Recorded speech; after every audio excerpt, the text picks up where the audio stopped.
आप गुस्सा क्यों नहीं होते, आपको क्रोध क्यों नहीं आता? इसका मतलब ये नहीं क्रोध नहीं आता, क्रोध भी दो प्रकार का होता है, एक इंटरनल, एक बाहर वाला। कुछ लोगों का दिख जाता, कुछ लोगों का दिखता नहीं। लेकिन बहुत हद तक हमने प्रयत्न किया कि हमें अपनी मुस्कुराहट भागने नहीं देना। अब आप पूछोगे हाउ पॉसिबल, वो कैसे पॉसिबल हुआ? तो लोग हमसे पूछते हैं कि आप झंझलाते नहीं, आपके पास लोग इतना परेशान करने आते, आपको नहीं लगता मन ही मन कई बार आपको लगने लगता ये हमारे अधिकारी, हमारे बॉस हमारा हित नहीं चाहते, हमें छुट्टी नहीं दे रहे हैं, हमें ज़रूरत भी है? मन में कई बार ऐसा लगने लगता, कई बार विचार, फिर स्ट्रेस भी आता, फिर बहुत ज़्यादा एक आध कोई साथ में रहने वाला और शैतानी कर दे तो फिर और भड़बड़ा जाता शरीर। और कोई सच में अपने लिए हंस रहा हो दूर खड़ा तो यही लगता है ये हमारे ऊपर हंस रहा है। ये जो मन की गति है ये बड़ी खतरनाक है। ये मन कई बार ऐसी चीजों को सत्य मान लेता है जो सत्य होती नहीं। तो स्ट्रेस मुक्ति का सर्वोत्तम उपाय, या तो आप यहाँ व्यस्त बहुत रहते पर 12 घंटे की ड्यूटी करके आया, 5 मिनट मेडिटेशन करिए, ध्यान। जरूरी नहीं आप हनुमान जी का करो, राम जी का करो, आप जिनको मानते अपने गुरु का ध्यान करो, अपने इष्ट का, आराध्य का। हमारे सरदार परंपरा से जो है वो अपने गुरु ग्रंथ साहब का, जिनका भाव बने। 5 मिनट आप ब्लैंक होकर के, एकदम ब्लैंक, खाली, कुछ नहीं सोचना, केवल ध्यान करो। अगर आप ओम का करो, प्रणव का, तो हमें लगता है कि आप देखेंगे 10 से 15 दिन में आपके जीवन में और आपकी बॉडी में बहुत फर्क पड़ रहा, आपके विचारों में बहुत फर्क पड़ रहा। कई बार शरीर जो आलस में, चिड़चिड़ापन में, आपके विचार बदलने लगेंगे और सुताई आपके अंदर हैप्पीनेस आने लगेगा और आप गाली में भी मुस्कुराने लगेंगे। कोई उल्टा भी बोलेगा तब भी मुस्कुराएंगे। स्ट्रेस मुक्ति का सर्वोत्तम उपाय है ध्यान, मेडिटेशन।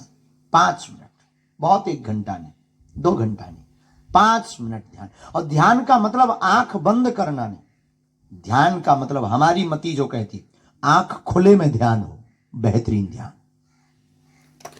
आंख खुली रहे और अपने आप को, हम, मैं कौन हूं और इस पृथ्वी पर क्यों आए। और आपका तो निर्णय फिक्स हो गया है कि आप इस पृथ्वी पर राष्ट्र हित के लिए आए और पूरे राष्ट्र की जिम्मेवारी आपके ऊपर है। और आप मुस्कुराएंगे मेरे प्रियजनों, हमारे परिवार के सदस्यों, हमारा भारत मुस्कुराएगा। आप स्वस्थ रहेंगे, हमारा भारत स्वस्थ रहेगा। और आपका ब्रेन तेज चलेगा, हमारा भारत आने वाली हर बला से बच जाएगा। हमारे भारत में की जो सुरक्षा व्यवस्था आपके हाथ में, पूरा देश आपके कारण चैनी से सो रहा है। लेकिन आपका मुस्कुराते हुए रहना बहुत जरूरी। और हमने तो प्रण लिया है कि हम, अभी आपको बता भी रहे थे कैंप में जहाँ बैठे चाय पी रहे थे, हम प्रार्थना कर रहे थे कि एक बार हमारे साथ ऐसी घटना घटी तो हमारे जीवन में वो क्रांति हुई। हम अचानक से ट्रेन से जाना था, कहीं अचानक से जाना था, एक महात्मा का आदेश लगा कि आप आओ, ये अभी आओ। हम किसी शहर में कथा कर रहे थे, वहाँ से हमने रेलगाड़ी पकड़ी, रेलगाड़ी पर बैठे तो कुछ कोटा ऐसे होते हैं जो तुरंत टिकट मिल जाते हैं, पर उस दिन किस्मत की बात कि हमको नहीं मिली। और यही कोई 1.5-2 साल पुरानी बात, और आज तक ऐसा हुआ नहीं, पर नहीं मिली टिकट तो नहीं मिली। पर एक ट्रेन आ रही थी जो दिल्ली जा रही थी, हम बैठ गए। लेकिन विचित्र बात हमने अपनी आंखों से देखी, अधिकारी भी हमारे साथ में, सुरक्षा के अधिकारी भी थे, सब बैठे। लेकिन जैसे ही डब्बा के लोगों को पता लगा कि बागेश्वर महाराज आए, आधा डब्बा खाली हो गया, सबने सीट दे दी।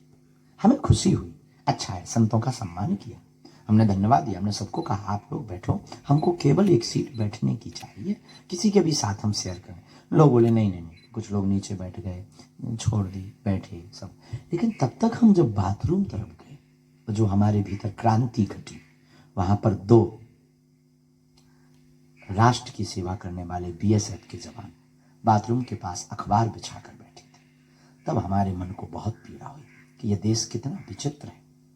एक कोई अभिनेता या कोई व्यक्ति उस बोगी में बैठ जाता है तो बोगी खाली हो जाती है, और सबसे बड़ा अभिनेता इस देश का हीरो कई महीनों बाद अपने घर पर परिवार से मिलने आता है, उसको एक सीट तक शेयर नहीं होती है। उस दिन हमने प्रण लिया था कि अब जो भी होगा हमारे जीवन में, हम कुछ ना कुछ अपने शब्दों से भारत के लोगों को मोटिवेट करेंगे। और हम आपसे प्रार्थना करना चाहेंगे, आप सबसे, कि आप मुस्कुराओ, मुस्कुराना ही जीवन। भगवान, अच्छा, आप पुराना जमाना आपको याद होगा, फोटो वाला कैमरा चलता था। अब आजकल तो सेल्फी चल गई, मुंह टेढ़ा करें जैसे लकवा लग गया हो, फोटो खींच रही।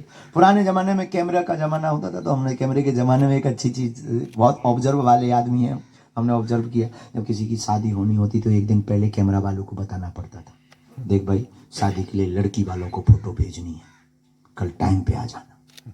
फिर दिन भर कैमरे वाले का इंतजार करते, 3-4 बार पाउडर लगाकर, थोड़ा बाल बाल ठीक करके, लड़की को थोड़ा गोरा बदन जाना चाहिए। कैमरा वाले के भी उन दिनों में बहुत साके पड़े थे, उनकी भी इज्जत बहुत बड़ी होती। वो आता था मस्ती से, फिर लेंस साफ करता था, फिर वो चाय पीता था, तो वो पूछता था फुल खींचूं या हाफ खींचूं। अरे भाई यार जल्दी कर, 3 बार पाउडर खत्म हो गया यार। तो उसके भी बहुत नखरे हुआ करते थे उस जमाने में कैमरा वाला, रील वाला कैमरा। फिर वो कहता था ठीक है खड़े हो जाइए, हम फिर तुरंत खड़े हो जाए। फिर वो कितना भी अनपढ़ गवार हो, वो अंग्रेजी का एक शब्द, प्लीज स्माइल। अनपढ़ गवार, हमारे गांव का छन्नू लाल आदमी, नाम उसका छन्नू लाल, अनपढ़, कभी स्कूल का मुंह नहीं देखा, लेकिन उसने कैमरा क्या खरीदा, प्लीज स्माइल बोलता था। और कभी वो अपना नाम नहीं लिख पाया ठीक से, वो प्लीज स्माइल बोलता था। वो हम लोग तुरंत, जैसे कैमरा वाला प्लीज स्माइल, हम लोग तुरंत दांत निकाल, बत्ती से बाहर, हम मुस्कुरा देते थे। अब वो तुरंत फोटो खींच देता था।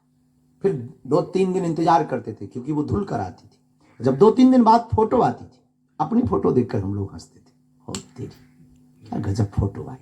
विचार करिए, 1 सेकंड मुस्कुराने से जब चित्र अच्छा आ सकता है, जीवन भर मुस्कुराते रहिए, पूरी जिंदगी अच्छी आ सकती है।